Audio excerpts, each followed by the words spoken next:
नमस्कार, सत श्री अकाल, आदाब, अभिनंदन, आभार। मैं संकेत कुमार एक बार फिर आप सभी के समक्ष उपस्थित हूँ। जैसा कि आपको बताते हैं कि हम गाड़ावारा में मौजूद हैं। हमारे साथ में मध्य प्रदेश कार्यकारिणी के सदस्य वीरेंद्र डागा जी मौजूद हैं। सर, नरसिंहपुर जिले में चारों की चार विधानसभा सीट भाजपा के चार्ज में है।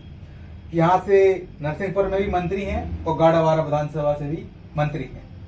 सर, शिक्षा की जो यथास्थिति है ग्रामीण क्षेत्र में और शहरी क्षेत्र में, सर क्या मानते हैं आप कि क्या कुछ और बदलाव शिक्षा पद्धति में होना चाहिए? सबसे पहले तो नए साल की आप सभी को बहुत बहुत शुभकामनाएं। जैसा आपने कहा कि चारों सीटों पर भारतीय जनता पार्टी की विजय हुई है, तो मैं सबसे पहले तो उन देवतुल्य मतदाताओं के प्रति, कार्यकर्ताओं के प्रति, सारे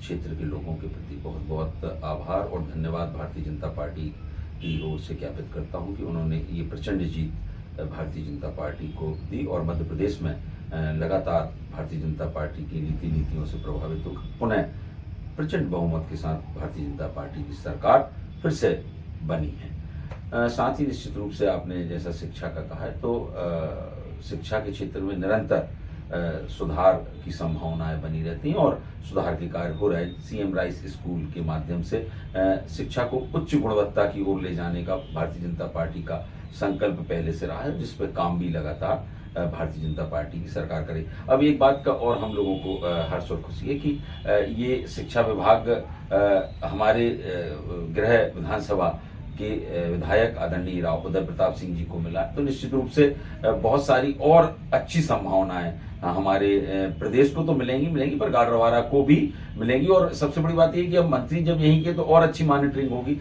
जहां शिक्षा के क्षेत्र में कमी है, क्योंकि शिक्षा आज सबसे बड़ा पैमाना है हिंदुस्तान को आगे बढ़ाने का। चाहे वो प्रधानमंत्री जी की चिंता में शामिल हो, चाहे मध्य प्रदेश में शिवराज सिंह जी जब तक मुख्यमंत्री रहे उनकी चिंता में शामिल था, और मोहन यादव जी बने हैं तो उनकी चिंता में भी शिक्षा सर्वोपरि। शिक्षा और स्वास्थ्य, शिक्षा चिकित्सा, ये दो विषय ऐसे हैं जिन पर लगातार काम करने की आवश्यकता है, लगातार इनमें गुणवत्ता को बेहतर करने की आवश्यकता है। और भारतीय जनता पार्टी की सरकार है इस दिशा में निरंतर आगे बढ़ेंगी और जो कमियां हैं उनको सुधारा जाएगा और अच्छी शिक्षा को, पहले से हमारी बिल्डिंगें बहुत अच्छी हुई हैं, पहले से हमारे स्कूलों को जो सुविधाएं हैं वो बहुत अच्छी हुई हैं। लोग बीच में सरकारी स्कूलों में जाना पसंद नहीं करते थे, अब मैं देख रहा हूं कि निरंतर संख्या में वृद्धि हो रही है और बच्चे सरकारी स्कूलों में अध्यापन का कार्य कर रहे हैं। ये भारतीय जनता पार्टी की कार्यशैली का, भारतीय जनता पार्टी की शिक्षा के प्रति मॉनिटरिंग का असर है। सरकार सतत रूप से इस पर निगरानी रखकर काम कर रही है। सर, एक विषय आपके सामने मैं प्रमुखता के साथ रखना चाहता हूं और अपने जो भी दर्शक हैं उनके सामने रखना चाहता हूं। क्या सर, जो लोकल टीचर्स हैं, क्या उनको परिवर्तन करना चाहिए जो कई समय से उसी संस्था के साथ में जुड़े हुए हैं? लेकिन निश्चित रूप से ट्रांसफर एक स्वाभाविक प्रक्रिया का सरकार का अंग होता है और सरकार, आप देखते हो हर साल यहाँ से वहां टीचरों को भेजा जाता है जो बहुत लंबे समय से, वैसे भी चुनाव का पीरियड था तो 3 साल से ज्यादा कोई भी अधिकारी कर्मचारी कर रहता तो उसको हटाया गया है। और अगर ऐसी कोई बात लगती है, कहीं कोई शिकायत आती है, कोई अच्छा काम कर रहा है तो निरंतर करता रहे, कोई निश्चित कोई बात नहीं है। लेकिन लगता है कि कोई बहुत लंबे समय से है और उस स्कूल में वो काम नहीं कर रहा है, ऐसी कोई भी शिकायत अगर माननीय विधायक जी के पास, माननीय मंत्री जी के पास आती है तो निश्चित रूप से इस पर कार्रवाई की जाएगी। केंद्र की सर बहुत बड़ी योजना है पेयजल योजना, नल जल योजना है सर। उसमें काफी हद तक हमने जब चुनाव के दौरान कवरेज किया तो काफी भ्रष्टाचार हमको उसमें देखने को मिला। कई सारे ऐसे गांव हैं जहां आज भी वो काम पेंडिंग डले हुए हैं। नल जल योजना के अंतर्गत कई गांव के रोड तोड़ दिए गए हैं, लेकिन ठेकेदारों के द्वारा अभी तक उस काम को पूरा नहीं किया गया। सर, आप क्या कहेंगे?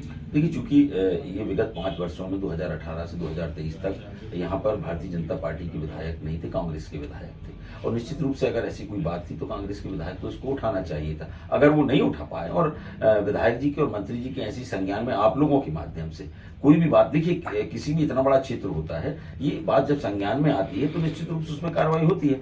अभी नया भैया ने अभी कार्यभार संभाला है, अभी बहुत जुमा 1 महीना उनको हुआ है, तो निश्चित रूप से धीरे धीरे आप लोगों के माध्यम से, आप चूंकि आप आंखें हैं, आप जनता की आप आंख हैं, आंख कान नाक हो आप, और आप जिन चीजों से पत्रकार हो चाहे कार्यकर्ता हो, ये जिन चीजों से हम लोगों को अवगत कराएंगे, निश्चित रूप से अगर कहीं कोई अनियमितता पाई जाती है तो कठोर कार्रवाई की जाएगी, चाहे वो जिनको ठेकेदार के प्रति हो चाहे शासकीय कर्मचारी। हमारे मुख्यमंत्री जी ने, आपने देखा होगा कि एक शब्द कलेक्टर ने कहा और 1 मिनट नहीं लगा उनके ट्रांसफर में। तो ये सरकार पारदर्शी सरकार है, ये सरकार काम करने वाली सरकार है। बस समय लगता है, संज्ञान में बात आती है, संज्ञान में अगर बात आती है तो तुरंत कर। आपसे ही मैं निवेदन करूंगा आपके माध्यम से कि आप साथ के साथ में आप कोई आवेदन आप भेजें, आप देखिए अगर तुरंत उस पर कार्रवाई नहीं होती, तुरंत कार्रवाई हो। क्योंकि राव उदय प्रताप सिंह जी की कार्यशैली, मैं आज 30-32 साल से उनके कार्यशैली को देख रहा हूं। 15 साल से वो सांसद इस क्षेत्र के रहे, विधायक रहे, पहले जनपद के अध्यक्ष रहे। वो कार्यशैली उनकी बिल्कुल पारदर्शी है। अगर कहीं भी आपको कोई अनियमितता लगती है, दिखती है या उनके संज्ञान में आती है तो इस पर तुरंत कार्रवाई की जाएगी, ये मैं आपको आश्वस्त करता हूं। बीते कुछ समय पूर्व हमने पलवाबड़ा थाना, साईकड़ा थाना में 2 या 3 दिन पहले की बात है, दारू के विषय में, शराब के विषय में महिलाओं ने खुद थाने में पहुंचकर अवैध शराब की बंदी को बंद करने के लिए थाना प्रभारी को निवेदन किया। दूसरा ये कि शराब के दौरान महिलाओं के ऊपर भी अत्याचार हो रहा है, जो कि भाजपा की पॉलिसी से बिल्कुल अलग है। भाजपा की पॉलिसी है महिलाओं को सशक्त बनाना। सर, ऐसी यदि कोई गतिविधि होती है तो क्या उस पर भाजपा सरकार प्रमुखता के साथ काम करेगी? देखिए, जैसा आपको मैं बताऊं, आपने अगर राव उदय प्रताप जी के पूरे संबोधन अगर आपने चुनाव के दौरान सुने हो तो उनका पहला था कि शराब गांव-गांव जो बिकती है वो शराब पे प्रतिबंध लगाया जाएगा। जुआ, अभी आप बहुत बड़े-बड़े 2-3 जुए के फड़ सांसद जी, विधायक जी के संज्ञान में आने के बाद वो बंद किए गए, जो 20 साल से चल रहे थे। आपने उन्हें अपने भाषणों में भी इस बात का उल्लेख किया।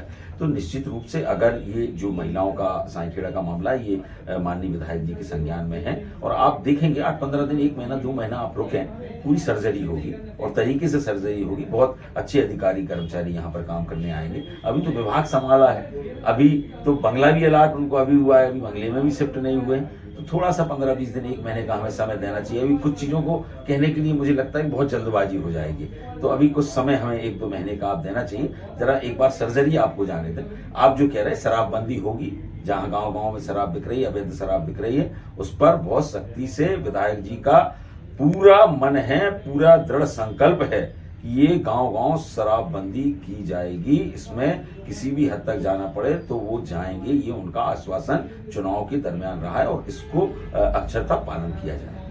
सर, चूंकि अब उदय प्रताप जी मंत्री भी हैं, तो रानी अवंतीबाई नहर परियोजना जो किसानों को बड़ी मात्रा में लाभान्वित करती है, तेंदुखेड़ा विधानसभा का कुछ हिस्सा ऐसा है जहां पर आज तक जब से नहर बनी है एक भी बूंद पानी नहीं पहुंचा। सर, क्या इस वर्ष मूंग के समय में किसानों को पानी मिल सकता है उस नहर के माध्यम से? देखिए, तेंदुखेड़ा में भी, चूंकि मैं बता दूं, वहां भी कांग्रेस के विधायक रहे और अब वहां पर भी भारतीय जनता पार्टी के विधायक हैं, यहाँ पर भी भारतीय जनता पार्टी के विधायक हैं। सर, जब हमने विधायक संजय शर्मा जी से इस विषय में बात रखी थी तो उन्होंने कहा था कि भले हम विधायक हैं परंतु सरकार भाजपा की है। सरकार भारतीय जनता पार्टी की, पर विधायक विधायक होता है, जनप्रतिनिधि जनप्रतिनिधि, उसके अधिकारों में कटौती नहीं होती। मैं ये पूछता हूं कि हम कितनी बार हमने इस बात का संज्ञान में, इस बात को हम लेके आए, आज आप संज्ञान में लाए, इसकी समीक्षा होगी, पूरे नहर परियोजना की समीक्षा होगी।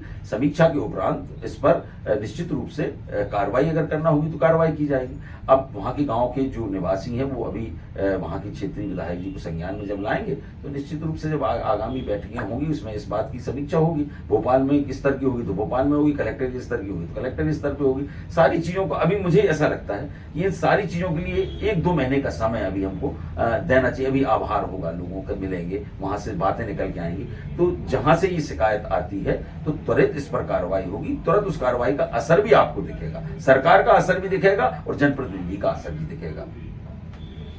सरकार के द्वारा संकल्प यात्रा निकाली जा रही है। सर, आप भी निरंतर संकल्प यात्रा में पहुंच रहे हैं, क्या कुछ आपको महसूस होता है, क्या क्या समस्याएं हैं और क्या क्या बेहतरी आपको गांव में पहले की अपेक्षा देखने मिलती है? देखिए, निश्चित रूप से इन 10 वर्षों के अंदर और भारतीय जनता पार्टी की मध्य प्रदेश में 20 साल से 18 साल से सरकार रही है, उसका परिणाम दिख रहा है और जहां आशा होती है वहीं लोग दौड़ते हुए जाते हैं। और हम पहले व्यक्ति हैं या भारतीय जनता पार्टी पहली ऐसी सरकार है जो गांव गांव जाकर जनता को बुलाकर उनकी समस्याओं को सुन रही है और तत्काल वहां पर उनका निराकरण कर रहे हैं। और लोग भी बहुत आशा भरी नजरों से हमारी तरफ देखते हैं, सरकार की तरफ देखते हैं और सरकार के कामों को अमली जामा चूंकि सरकार पहनाती है, इसलिए सरकार का मांगो उसी से जो दे दे खुशी से, मतलब उसी से मांगा जाता है जो बहुत खुशी से हमको कुछ देता है। तो प्रधानमंत्री जी की एक सोच है और प्रधानमंत्री जी आपने देखा होगा स्वयं मॉनिटरिंग कर रहे हैं इस यात्रा की, मॉनिटरिंग स्वयं। और मैं बात कर रहा था परसों सीओ साहब से,